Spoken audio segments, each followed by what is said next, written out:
Hello everybody. A huge welcome to my channel. If you are new here, welcome. And if you're somebody who watches my videos, thank you so much. I am so grateful. So today I wanted to talk about something I'm incredibly passionate about, and it's titled Words Change the Size of Our Lives. So literally, welcome to my TED Talk. And this is something I've been struggling to put language around so that I could share this with everybody. It is something that I'm incredibly passionate about.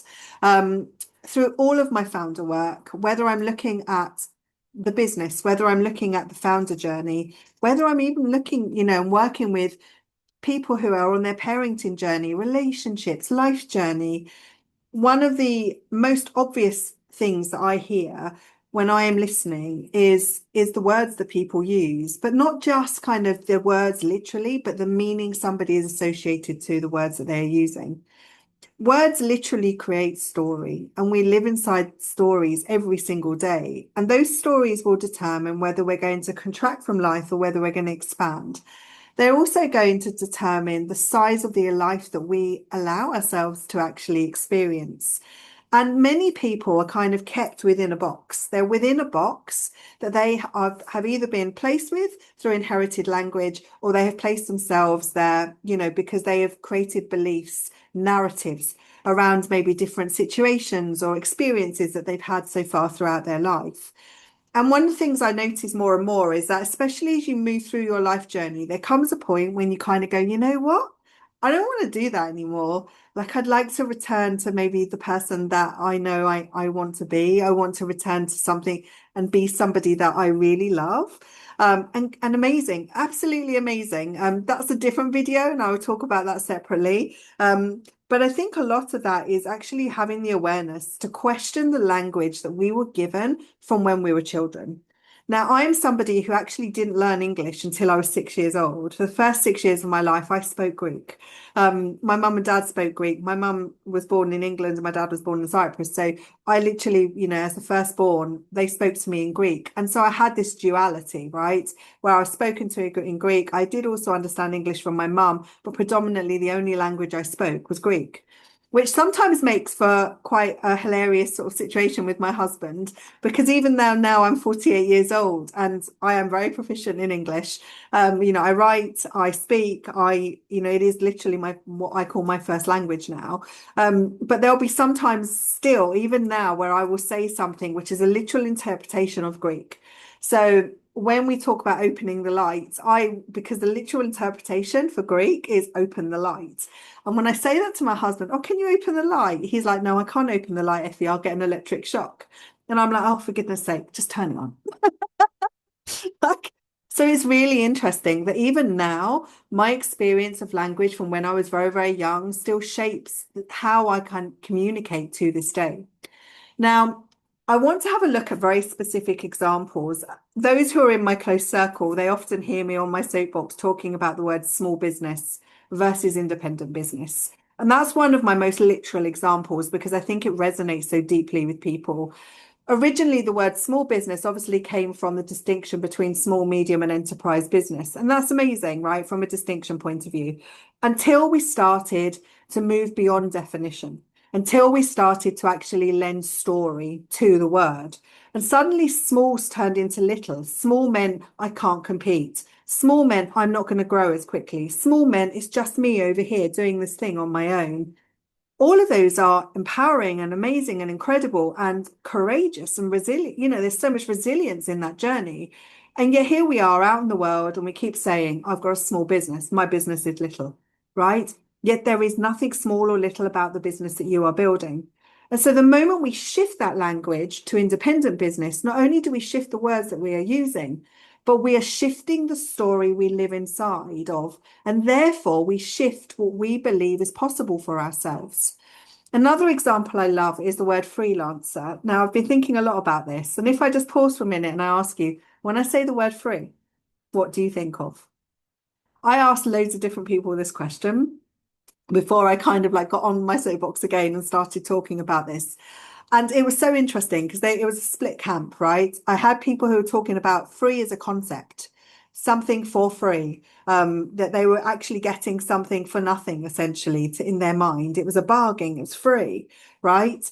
And yet there was a group of people who were also talking about choice and freedom and having yeah, the ability to kind of live in kind of this expansive type world, right? And both feel different, don't they? They both feel and have different types of energies. Now, first and foremost, the word free is just a neutral word. It's FREE, free. It's just neutral.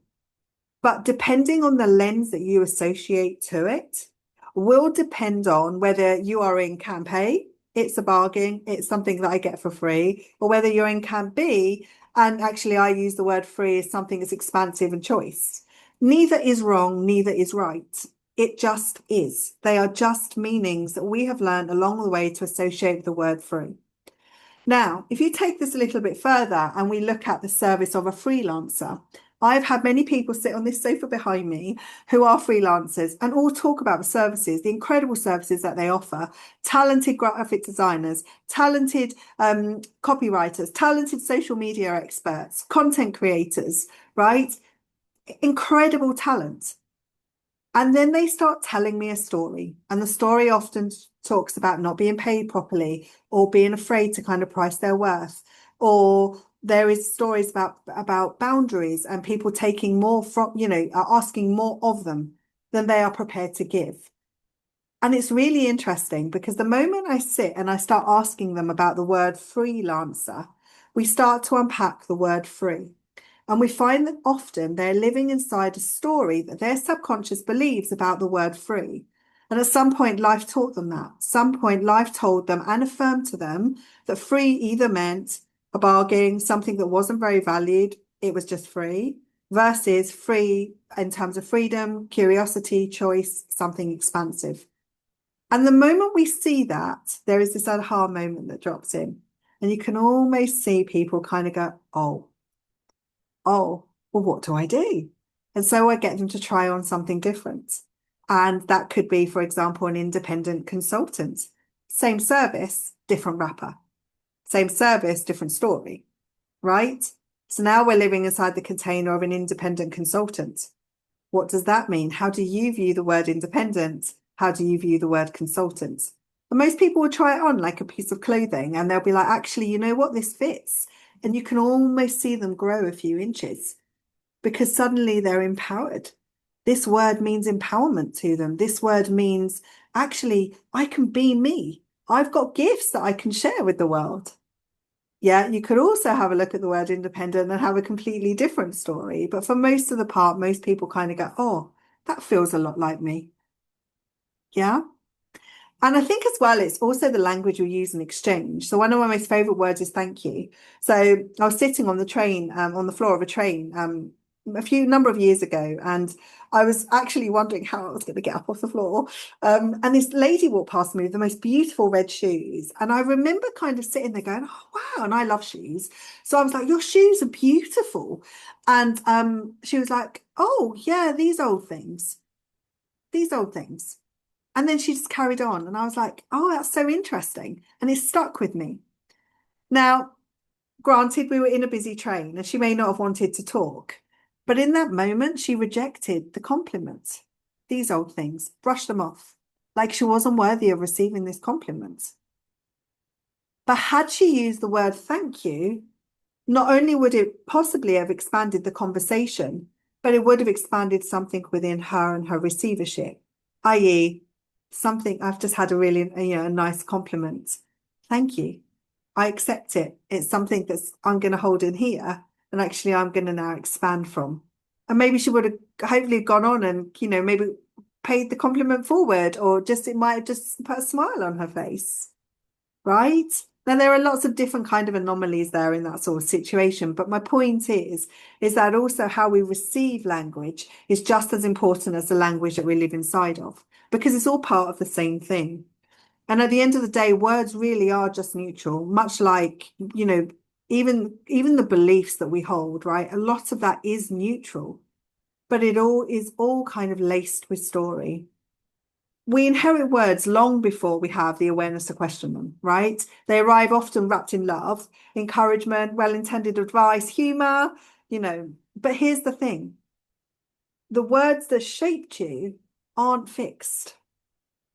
You can evolve them, reshape them, change your connection to them. You can actually let go of the ones that no longer fit. You are allowed to do that. I'm just going to say that again. You are allowed to reshape the words that no longer fit. How amazing is that? That we have the power to do that.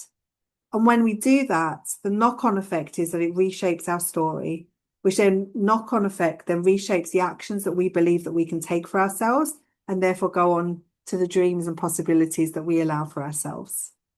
One of my most favorite ones is lose weight, which I think you all know. I'll often talk about my the weight releasing story that I have, but it dawned on me, it's really interesting because when somebody says that they're losing weight, that's often celebrated, and rightly so. It is something that really is about reestablishing your connection to your body, and it is about going on a journey of self, which is really beautiful. But as people were kind of going, "Oh, you've lost weight, it's amazing. How much weight have you lost?" Blah blah blah. It suddenly dawned on me. I was like, "Oh my God. If people are saying the word lost, does that mean I'm going to find it again?" Because normally the story we attach to the word lost is that I've lost my keys. Oh, don't worry, you'll find them. Just don't worry. Or I've lost this, and years later you might find it, right? That's something that we find again. But what if that's a magic spell? What if actually the magic is the fact that we keep putting out into the universe, lose, lose, lose, and the universe just keeps going back, going, yeah, okay, don't worry, you'll find that again. Don't worry, it'll keep coming back to you. And so in that moment, I decided that I wanted to pick a different word. And so I used the word release because I release it with love, right? I release it is no longer part of my story. And I really love that. For me, it felt more empowering. For me, it felt, that actually I had choice. And that I was, in the driver's seat of this decision that I had made for myself and my health.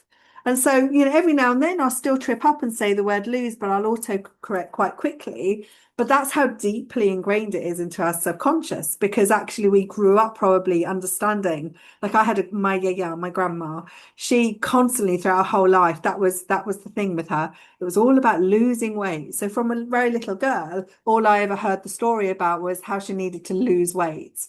And this big story about her tummy and all these kind of things. It was very Greek. I think it was it was a very interesting story to live inside of. And I didn't realize I was even living inside that story until years later. I'm now 48, where I'm now sort of like looking at that journey through my own lens and going, actually, you know what? I have choice here. I no longer have to use these words. I can actually choose to use something different. And so I reshaped them, right? I softened the ones I wanted to let go of, and I chose new ones which felt right for me and right for the story I'm living inside of. On Substack the other day, a lady wrote that somebody had asked her about a new job, and she'd gone through lots of interview process, and she was really proud of this new job. And she alarmed herself, and this was literally the post that she had written, because when somebody asked her about the job, she just said, "Oh, I just got a new job." And the words "I just" then invoked a reaction in front of the person in front of her, who literally just said to her, "There's no "I just" about it."